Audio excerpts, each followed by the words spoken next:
Today is the Holocaust Remembrance Day in Israel, and I want to share my family story, as my grandmother is a survivor. About 95% of my family on both sides were decimated, whether in camps or by serving in the Russian army and dying in battle. My grandmother's story is miraculous, and it's amazing to think about because if it wasn't for this one moment that I'm about to share, I wouldn't be here. She was in a ghetto. On paper, because of the high death toll, it was considered like a camp. The place was called Petchora, if I'm not mistaken. She was in this ghetto for 3 years with her mother. Her baby brother was born and died at 2 weeks old due to malnutrition. At the 3 year mark, there was a moment where they were outside and they were getting some bread. For whatever reason, the Nazi officers took them aside to line them up into the stereotypical 10 in front of a ditch in order to shoot them all dead so that they'll fall into the pit. Perhaps it was past curfew. I don't know the exact detail, nor does she recall. So they're standing in this line, ready to die. My grandmother's mother was standing to her left and was holding her tight, ready for impact. They started shooting, going down the line. By her recollection, they were about in the middle. And her mother, in perfect timing, fell into the ditch, taking her with her, pretending to have been shot. She timed it perfectly. They were not shot. They laid on top of dead bodies. Dead bodies fell onto them. And they lay there in silence for hours. In the midst of the night, they got up and ran as fast and as far as they could. They got to a neighboring town. This was all in Ukraine, by the way.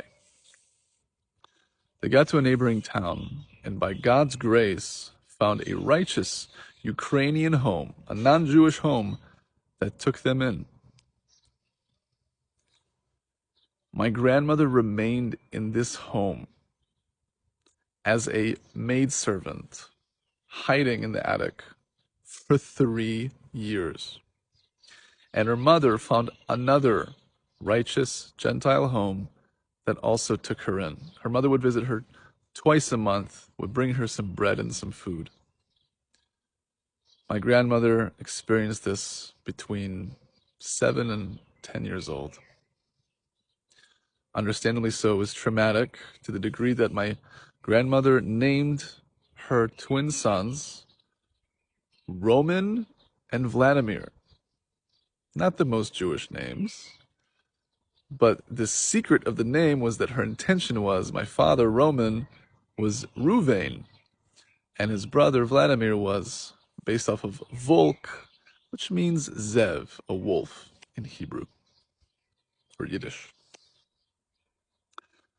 The person, my grandfather, that my grandmother who survived this ended up marrying had a very similar story.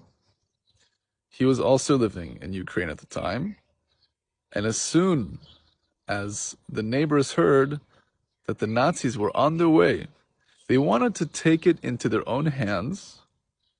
So one day, when my grandfather's family walked out of their house to go shopping for some food, they were shot in cold blood on their lawn.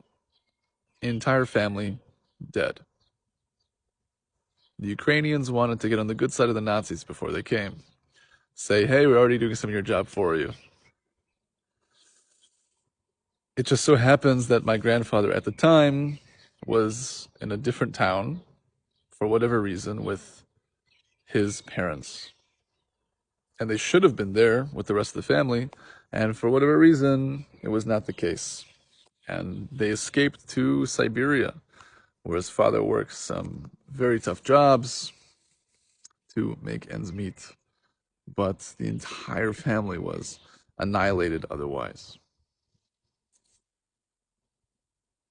The family that died, their last name was Polanovsky, my last name. Out of respect for their deaths, given that that last name was not to continue with any legacy, as everyone died, my father, whose actual surname was Shibber, I could have been Adam Yitzchak Shibber. He changed it to Polanovsky, and as did his brother. And that is why we have this last name, out of a respect and honor to that side of the family who perished. I'm honored to be able to share just a little bit of my family story. Thank God my grandmother is alive today. She is coming on to, if I'm not mistaken, 86 years old come July. She is a most wonderful and righteous woman. I remember my childhood vibrantly, thanks to her, as every weekend she would visit, and we'd go for long walks to the park. We'd go to the park, she'd watch me play basketball and practice, and she always had some wisdom to share, and we often laughed together.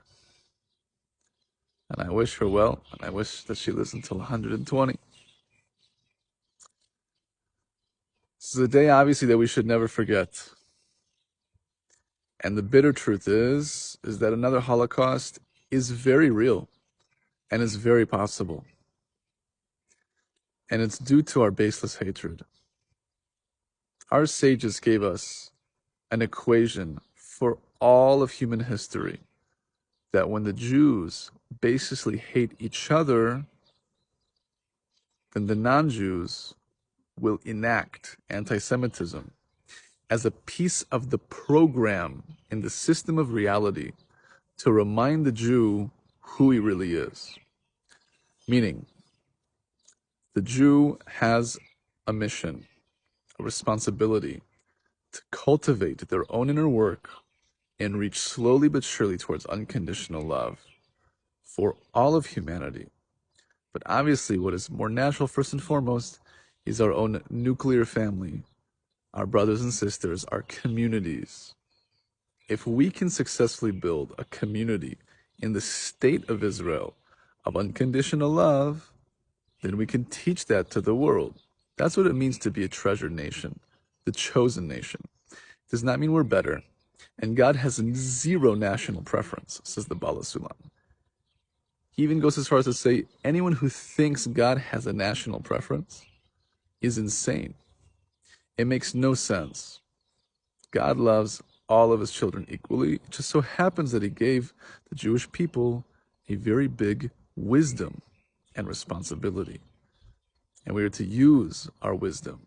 We are to use the inner dimensions of the Torah, Kabbalah, and the science that is the laws of halacha to slowly but surely build ourselves towards unconditional love and express that and practice that with each other. The Baal Shalom says we are not guaranteed to stay in Israel. Just because the miracle and prophecy was actualized by us coming back here and living here does not mean we cannot get kicked out again. That is a very true reality. So it is in our best interest to never forget this atrocity.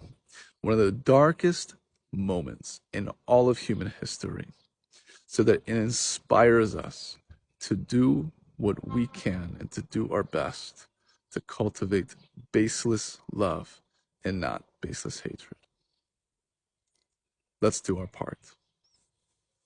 All the best.